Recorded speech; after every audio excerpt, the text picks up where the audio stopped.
Salut à toi qui veut reprendre le contrôle de ta vie, ici c'est Zendrila. Et aujourd'hui, je voulais te parler de tous les trucs qu'on se raconte pour éviter de faire les choses qu'on a à faire. Le jour quand j'étais dans ma voiture, ici c'est encore à l'intérieur, apparemment toutes ces vidéos-là, je les fais à l'intérieur, où je t'expliquais que il faut faire ce que tu veux faire même si tu n'as pas envie de le faire.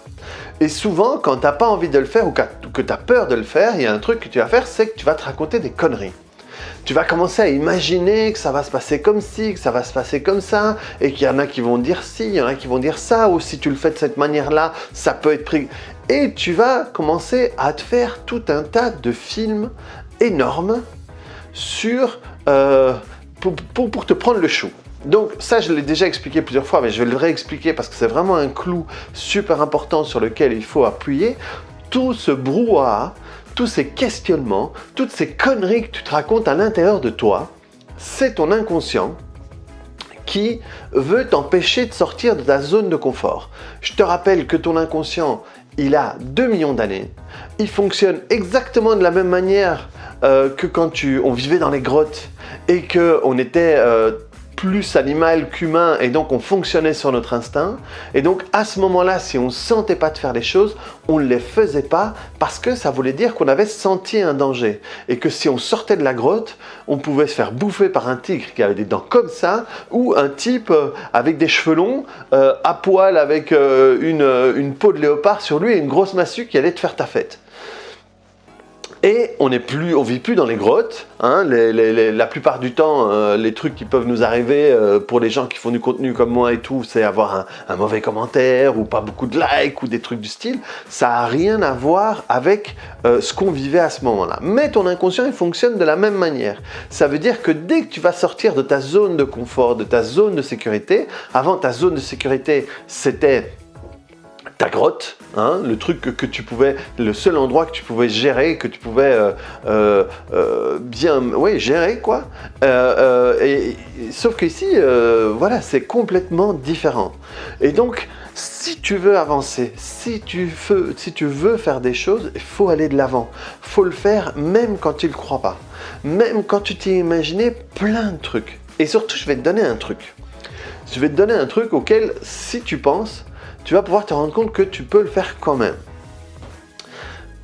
Fais un peu un état des lieux sur toutes les fois où tu as prévu comment les choses allaient se passer. Et que ce soit bien passé ou mal passé, c'est pas important. À chaque fois que tu as prévu, tu te dis « Ah ok, je vais faire ça et ça va se passer comme ci ou comme ça ». Et maintenant, essaye de penser à plusieurs fois où tu as fait ça, hein, où tu as prévu et tu as imaginé comment ça allait se passer. Et maintenant, dans toutes ces fois-là, essaye de voir combien de fois ça s'est exactement passé comme tu l'avais imaginé. Exactement. Eh bien, si tu es honnête avec toi, ça va être très rare. La plupart du temps, les choses ne se passent pas comme tu les as imaginées. Et ni bien ni mal, ça ne veut pas dire qu'elle se passe mieux ou qu'elle se passe pire. Des fois ça va être mieux, des fois ça va être moins bien, des fois ça va être différent mais pareil. Mais en tout cas, les choses ne se passent jamais comme tu les as imaginées. Et donc ça veut dire quoi? Ça veut dire arrête de te prendre la tête avec toutes les conneries que tu te racontes. Le but, c'est faire des choses, c'est avancer, c'est évoluer, c'est s'améliorer dans les choses qui nous plaisent. De nouveau, je te l'ai dit plein de fois, choisis ce qui te plaît, trouve ce qui te plaît, trouve ce que tu ferais même si tu n'étais pas payé pour le faire. Trouve un truc qui te fait kiffer, que tu fais en t'amusant et fais-le, fais-le, fais-le, fais-le. Pourquoi? Pour pratiquer. C'est un truc que je dis constamment à mon fils. Dès qu'il fait bien un truc et qu'il est content et qu'il est fier de lui, je lui demande, tu sais pourquoi tu le fais aussi bien? Il me dit non, enfin maintenant il ne me le dit plus, et alors je lui dis parce que tu as pratiqué, parce que tu l'as fait plusieurs fois. Et donc par après ça m'aide, c'est un levier après quand il fait un truc et qu'il a du mal, je lui dis rappelle-toi à chaque fois que tu as fait quelque chose, c'est parce que tu l'as fait plusieurs fois. Donc refais-le, jusqu'au moment où ça va être d'une manière qui te convient. Et maintenant quand je lui dis tu sais pourquoi ça se passe bien, il me dit parce que j'ai pratiqué, porque lo pratiqué varias veces, parce qu'on parle en espagnol. Et donc voilà, c'est surtout ça que je voulais te dire dans cette vidéo. arrête de te faire chier avec tous les trucs que tu te racontes. Ça ne se passe jamais de la manière dont tu l'as prévu. Donc, de nouveau, hein, fais un peu l'état des lieux et vois dans les prochains jours et dans les prochaines semaines, et même pose des questions à tes amis et vois. Tu imagines que ça va se passer d'une manière ou d'une autre et tu te rends compte que ça ne se passe pas comme ça. Ça ne veut pas dire que c'est pire, ça ne veut pas dire que c'est mieux. Des fois, c'est aussi bien, mais c'est différent. Des fois, c'est bien mieux que tu l'as imaginé, des fois, c'est moins bien. Mais donc, tu ne sais jamais comment ça va se passer. Tu peux essayer de mettre les meilleures choses de ton côté. Ici, voilà, moi, il fait dégueulasse dehors. Je n'allais pas le faire dans la voiture. Je veux le faire dans ma pièce qui est un peu obscure. Donc, j'ai une source de luminosité. Je sais que ça va se voir sur mes lunettes, mais je m'en fous. Parce que ce que je veux, c'est le faire. Je veux vous passer ce message. Et s'il y avait une seule personne pour qui ce message pourrait être utile, ça serait suffisant. Même si quand je fais ça, on voit des lumières sur mes lunettes, c'est pas grave. C'est pas grave, je vais le faire et après je serai content de l'avoir fait. Donc toi aussi, fais-le, passe à l'action, quel que soit le truc que tu veux faire, que ce soit professionnel, que ce soit personnel, que ce soit amoureux, que ce soit machin. Si vous avez envie d'aller parler à ce garçon ou à cette fille, faites-le, bordel, faites-le.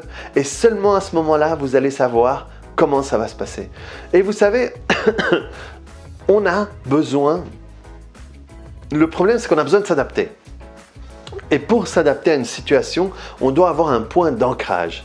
Et tant qu'on est dans notre tête, tant qu'on s'imagine des choses, on n'a pas de point d'ancrage, en tout cas pas de point d'ancrage réel, des trucs imaginés. Donc quand tu fais quelque chose et que ça se passe d'une manière ou d'une autre, tu as un point d'ancrage. Si ça se passe super bien, tu vas pouvoir t'adapter jusqu'à la manière comme ça se passe bien. Si ça se passe mal, si on te refuse le job, si cette fille ou ce garçon te refuse, te met dans la friend zone ou te refuse de sortir ou d'aller manger un truc ou boire un truc ou discuter, au moins tu peux t'adapter. Tu dis ok, ben voilà, ça n'a pas marché, elle m'a dit ça marchera jamais, il m'a dit ça marchera jamais, ben voilà, je peux pleurer un peu, je peux être triste après, un peu et ensuite avancer. Mais en tout cas, mettre sur le dossier, ok, c'est réglé quoi. Au moins j'ai ma réponse et je peux avancer, je peux commencer à regarder d'autres ou quoi que ce soit, mais au moins tu as ton point d'ancrage. Il n'y a rien de pire qu'avoir une idée qui nous tourne dans la tête, tant qu'on ne le fait pas. Plus tu vas le faire, plus tu vas avoir un point d'ancrage et t'adapter. Ça veut dire que ça ne marche pas, ok. Ou je laisse tomber, ou je me creuse la tête pour voir comment le faire d'une manière différente pour que ça fonctionne. Donc voilà, reprends le contrôle de ta vie par rapport à tout ça, passe à l'action, arrête de croire toutes les conneries qui te passent dans la tête, ça ne va jamais se passer comme ça. Donc tente-le et tu verras comment ça va se passer et tu verras quel enseignement en tirer. Donc voilà, reprends le contrôle de ta vie et puis à bientôt, ciao!